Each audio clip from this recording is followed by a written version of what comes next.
প্রথমবারের মতো ইউরোপে খেলতে যাবে বাংলাদেশ। সেই লক্ষ্যে আগামী রোববার দুপুরে জাতীয় ফুটবল দল উড়াল দেবে রোমের উদ্দেশ্যে। সান মারিনো যাওয়ার আগে সবশেষ দেশের মাটিতে অনুশীলন করেন জামাল ফাহমিদুলরা।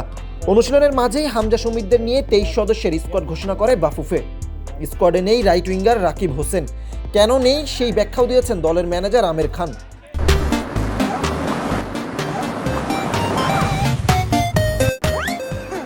রাকিবের বিষয়টা যখন জানতে পেরেছি তখন আমরা যে ফেডারেশনের মাধ্যমে ওয়ার্কটা করেছি যে কি সমস্যা হয়েছে। তো সমস্যা হলো ওর ফ্যামিলিগত সমস্যা, যেটা আপনারা সবাই জানেন। তার স্ত্রী জানেন যে সন্তান সহবাস। তো ওইখানে আমাদের মনে হয় যে ও ফ্যামিলি টাইমটা চেয়েছে, যেহেতু একটা দীর্ঘ লিগ হয়েছে। কোচের সাথে ডিসকাস করে কোচও সেম কথা বলেছে যে ফ্যামিলি টাইমটা দেখার জন্য। বাংলাদেশের যখন দরকার হয়েছে খেলার সময় সে তো অনেক সাপোর্ট দিয়েছে, তো আমরাও ওই সময় ওর সাপোর্টটা দিই। অনুশীলন শেষে দলের অধিনায়ক জামাল ভুঁইয়ার লক্ষ্যটাও ইউরোপের মাটিতে প্রথম ম্যাচটাতেই জয় তুলে আনা। অফকোর্স আমরা চাই নেক্সট ম্যাচ জিততে হবে, কারণ of course it's the first time we are going to Europe না, so we want to win there. 30 ধাপ পিছিয়ে থাকা সান মারিনোর বিপক্ষে সেই অ্যাডভান্টেজ কতটুকু নিতে পারবে বাংলাদেশ, এমন প্রশ্নের মুখে পড়েন coach Thomas ডুলি।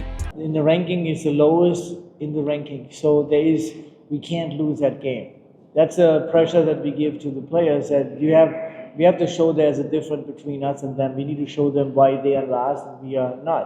Of course, I mean, we are 30 rankings higher than they are, and and I told them we need to show them, we need to go in with confident because we are good.